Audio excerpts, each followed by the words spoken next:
درێژەکێشان و تێکچوونی دۆخی سیاسی و ئابووری هەرێمی کوردستان قەبارەی بەرکەوتە کۆمەڵایەتیەکانی فراوانتر کردووە بە وتەی هێزانامنیەکان و توێژەرانی دەرونی بێت مەودای تاوان و سەرپێچیەکان ڕوو لە هەڵکشانە و پێویستە بەری پێبگیرێت. پۆلیسی ڕاپەڕینیش بە پەیامی ڕاگەیاند لە ماوەی کەمتر لە هەفتەیەکدا 3 هاوڵاتی کۆتاییان بە ژیانی خۆیان هێناوە. 4 حاڵەتی مردن لە سنوورەکەماندا ڕوویداوە بەداخەوە کە لەم 4 حاڵەتە حاڵەتێکیان خنکان بووە لە ئاودا واتە لە کاتی مەلەکردندا کەسێک لە ئاودا خنکەوە و 3 حاڵەتی تری خۆخنکاندنمان هەبوو بە پەت لە سنووری بەڕێوەبەری پۆلیسی ڕاپەڕیندا.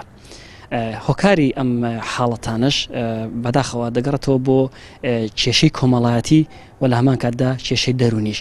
وتەبێژی بەرەنگاربوونەوەی توندوتیژی دژیژنان لە ڕاپەڕین دەڵێت قەیرانی دارایی و نزمبوونەوەی داهاتی خێزانی لە کوردستان لە دیارترین هۆکارەکانی هەڵوەشاندنەوەی خێزان و کێشە کۆمەڵایەتیەکانی دیکەن.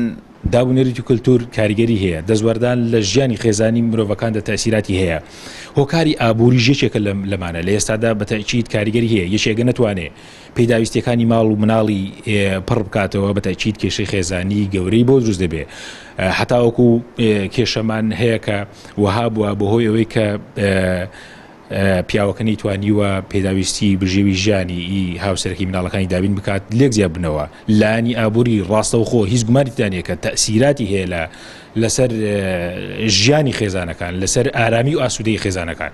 کوردستان لە وەرزی گەرمبوونی پرسە سیاسیەکان نزیک دەبێتەوە، هاوتەری بەوەش هاوڵاتیان موژدانەی ڕێکی لایەنە سیاسیەکان و باشکردنی دۆخی ئابووری و سیاسی نابیستن. بەڕای توێژەرانیش کۆی ئەمانە هۆکارن بەرکەوتە خێزانیەکان ڕوو لە هەڵکشان بکەن و گۆشەی زیندانەکان ببێتە نوای زۆرێک لەو هاوڵاتیانەی کە ئەم بارودۆخە بەم ڕۆی گەیاندون و لەو دی و بربەستەکانی زیندانەوە دیداریان بۆ ساز دەکرێت.